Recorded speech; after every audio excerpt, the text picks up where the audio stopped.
সালামু আলাইকুম দর্শক ভাইরা, আপনাদের জন্য আবারও নতুন এক ভিডিও নিয়ে আসছি, নতুন এক জিনিস নিয়ে আসছি।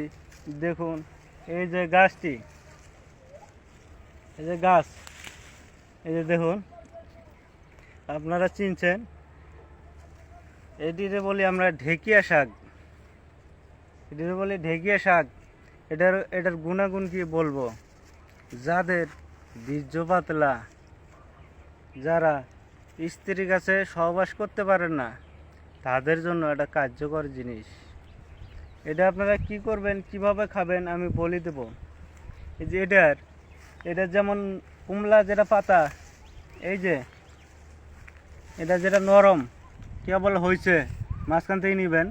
এটা আপনারা কয়েকদিন আপনারা খাইবেন, বেশি না, আপনি এক সপ্তাহ খাইবেন। এটা ব্লেন্ডারে বাইটা ওয়াশ করে সকালবেলা খালি পেটে এক সপ্তাহ খাইবেন।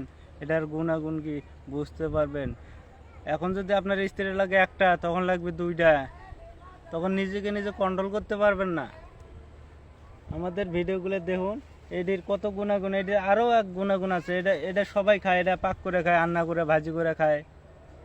এটা রান্না করে ভাজি করে খায়, ভাত দিয়া অনেক সময় সবাই খায়।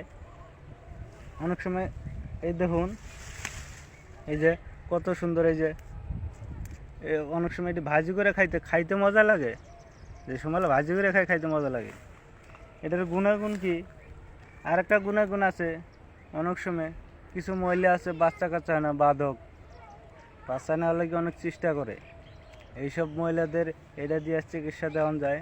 আল্লাহ পাকে তার অসুখ মাফ করে দেয়। কিভাবে চিকিৎসা দেওয়া যায়, সকালবেলা গা গোসল ধুয়ে আসিয়া এটা শেকড় উড়াইয়া এই শেকড় ওয়াশ করে খাইব। আল্লাহর রহমতে খাইলে এটার রেজাল্ট পাওয়া যাব। ঠিক আছে। অনেক সময় কিছু সিরাপের কারণেও অনেক সময় বাচ্চা কাচ্চা হয় না, এই ধরনের সমস্যাগুলো হয়। ঠিক আছে। যাই হোক, আপনারা বুঝতে পারছেন। না বুঝলে আপনারা ফোন করে জানাবেন। না, যেটা বোঝেন নাই বা কবরে সাহেব আমি এই জিনিসটা বুঝতেছি না, এটা কেমনে আমি ব্যবহার করবো, আপনি একটু বলে দেন। আমি ফোনে বিস্তারিত আপনাদেরকে সব কিছু বলে দেবো, একবার সব কিছু বলে দেবো।